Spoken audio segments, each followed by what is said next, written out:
అందరికీ నమస్కారం. ప్రేక్షకులందరికీ మీ షఫ్ యాదగిరి గారు ఒక సరికొత్త మంచి జ్యూస్తో మీ ముందుకు వచ్చాడు. ఎందుకంటే మనకు ఆరోగ్యం బాగా ఉండాలి అంటే మొట్టమొదట మనకు కావాల్సింది ఏంటంటే మలబద్ధకం అనేది ఉండకూడదు, ఈజీగా డైజెషన్ అవ్వాలి. ఈ రెండు మనము అజాగ్రత్త పడడం వల్ల, డైజెషన్ సరిగ్గా కాకపోవడం వల్ల అనారోగ్యానికి గురవుతుంటాం. కాబట్టి ఆ ప్రాబ్లం లేకుండా ఉన్న వాళ్ళందరూ, ఆ ప్రాబ్లం ఎప్పుడైతే ఉన్నదో వాళ్ళందరూ తరచుగా ఇప్పుడు నేను చేసే రెసిపీని మీరు చూడగలిగి దాన్ని ఆచరించి మీరు కూడా తయారు చేసుకొని తాగినట్టయితే మీ రోగాన్ని మీ చేతుల ద్వారానే నిర్మూలించుకోవచ్చు. ముల్లంగి మజ్జిగకు కావాల్సిన పదార్థాలు ఏంటో ఇప్పుడు చూద్దాం. దోసకాయ ముక్కలు, ముల్లంగి, అల్లం ముక్క, పింక్ ఉప్పు, మిరియాల పొడి, మజ్జిగ, కొత్తిమీర. చాలా వరకు పెరుగు ఇష్టంగా తింటుంటారు అందరూ, గడ్డ పెరుగు ఇంకా ఇష్టంగా తింటుంటారు. కానీ మజ్జిగలో ఉన్న గుణాలు 26 రోగాలను నయం చేసే గుణం మజ్జిగలో ఉంది. అదేవిధంగా ముల్లంగి చూడండి, అసలు కిడ్నీలో ప్రాబ్లమ్స్ ఉన్న వాళ్ళు కూడా, అదే డైజెషన్ ప్రాబ్లమ్స్ ఉన్న వాళ్ళు కూడా ముల్లంగి విపరీతమైన మనకు ఒక యాంటీబయాటిక్ అని చెప్పొచ్చు. నిజంగా చెప్పాలంటే ముల్లంగి, ఈ ముల్లంగితో నిజంగా మజ్జిగ చేసుకుంటే, అసలు మజ్జిగలు చూసాము కానీ ముల్లంగి జ్యూస్ చూసాం కానీ ముల్లంగి మజ్జిగ షెఫ్ మరి విచిత్రంగా అని మీరు అందరూ అనుకుంటారు. కొన్ని విచిత్రాలను మనము ఆస్వాదించగలిగితేనే మనము అనారోగ్యాల నుంచి మంచి ఆరోగ్యవంతులం అవ్వడానికి ఒక సంకల్పం పూనినట్టుగా ఉంటుంది. ఈ విధంగా మనకు కావలసినంత డైరెక్ట్గా ముల్లంగి తినమంటే ఎవ్వరు తినరండి, ఎందుకంటే అది వాము ఉంటుంది, ఒగరొగరు ఉంటుంది, ఇష్టపడం. ఈ విధంగా మజ్జిగలో వేసుకొని మనం తాగినట్టయితే మజ్జిగ కూడా ప్లెయిన్ కాకుండా మసాలా మజ్జిగలాగా ఉంటుంది. తాగేటప్పుడు ఎంజాయ్ చేయొచ్చు, తెలియకుండానే మన రోగాన్ని మనం నిర్మూలించుకోవచ్చు. ఇప్పుడు మనము ముల్లంగి ముక్కల్ని ఇందులో వేసుకోవాలి. అంటే ముల్లంగి ఎంత వేసుకోవచ్చు, దోసకాయ ముక్కల్ని ఎంత వేసుకోవచ్చు అని చెప్పేసి మీ అందరి డౌటు.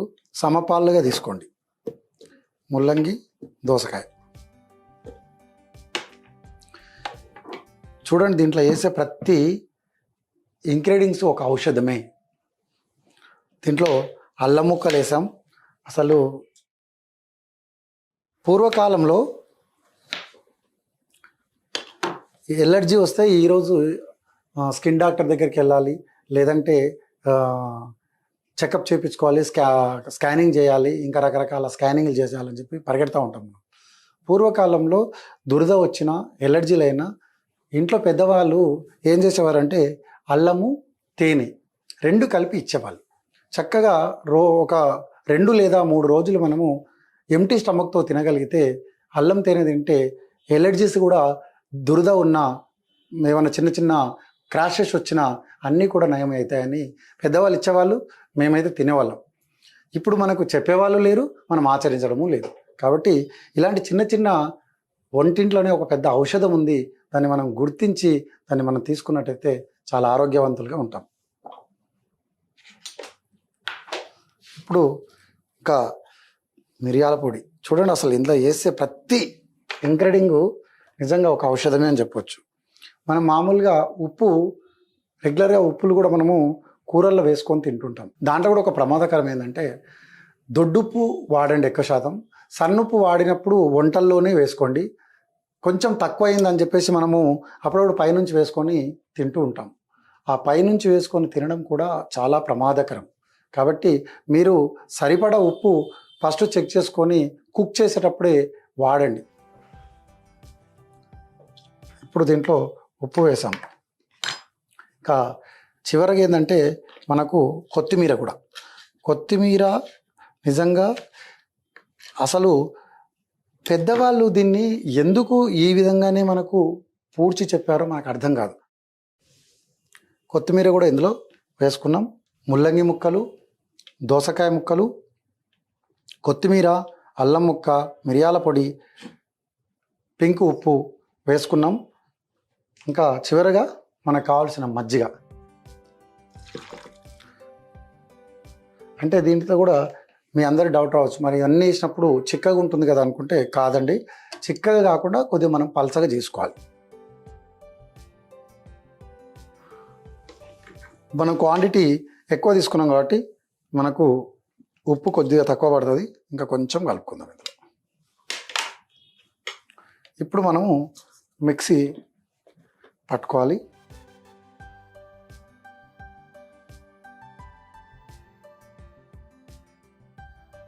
మలబద్ధకము మనము నిర్మూలించడానికి ఒక ఔషధాన్ని తయారు చేసాం. నిజంగా ఇదంతా కూడా మళ్ళీ ఎప్పుడు తీసుకోవాలి, చేసుకున్నారు చాలా బాగుంది, కానీ ఎప్పుడు తీసుకుంటే మనకు అది ఈజీగా డైజెషన్ అవుతుందని చెప్పేసి మీ అందరికీ మళ్ళీ డౌట్ ఉంటుంది. ఎప్పుడైనా సరే ఎంటీ స్టమక్ తీసుకోవచ్చు. సేమ్ యాస్టీస్గా నైటు నిద్రించే ముందు ఒక గంట ముందు 9 o'clock నిద్రిస్తే 8 o'clock తీసుకొని మనము తాగి కొద్దిసేపు అటు ఇటు వాకింగ్ చేసి నిద్రించినట్టయితే మీకు చక్కగా నిద్ర పట్టడానికి కూడా ఒక మెడిసిన్లా పనిచేస్తుంది. నిద్రించిన తర్వాత మళ్ళీ మనకు ఈజీగా డైజెషన్ అయ్యి ఇది తరచుగా వారంలో 2-3 సార్లు మనము తీర్చుకున్నట్టయితే ఖచ్చితంగా మలబద్ధకం ఉన్న వాళ్ళందరూ కూడా ఈ అనారోగ్యంతో బాధపడే వాళ్ళందరూ కూడా నిర్మూలించుకోవచ్చు. ముల్లంగి బటర్ మిల్క్.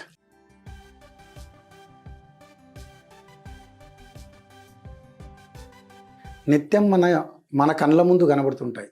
మనము ఏం చేయాలో తెలియక కన్ఫ్యూజ్తో మనము నిజంగా దాన్ని తినడానికి కానీ తాగడానికి కానీ ఇష్టపడం. కాబట్టి ముల్లంగి మన ఇంట్లో ఎక్కడైనా పెళ్ళిళ్ళకి వెళ్ళినా, పేరెంటాలకు వెళ్ళిన రోజు, ఫంక్షన్స్కి వెళ్ళినప్పుడు అక్కడ మనకు సలాడ్స్లో ఖచ్చితంగా ముల్లంగి అండ్ బీట్రూట్ కనబడుతుంటుంది.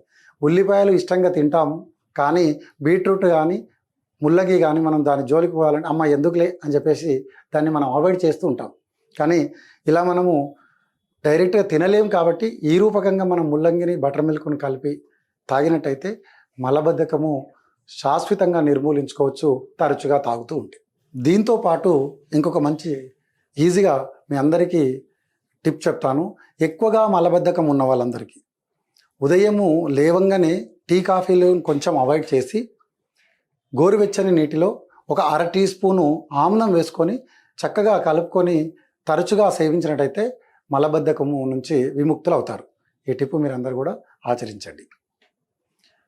చూసారు కదా ఈ చక్కటి ఆరోగ్యకరమైన బటర్ మిల్క్ను మీరందరూ కూడా ఇంట్లో తయారు చేసుకొని మీ ఆరోగ్యాన్ని మీరు కాపాడుకోవాలని మనసా వాచ కోరుకుంటున్నాడు మీ షఫీ యాదగిరి గారు. అందరికీ నమస్కారం.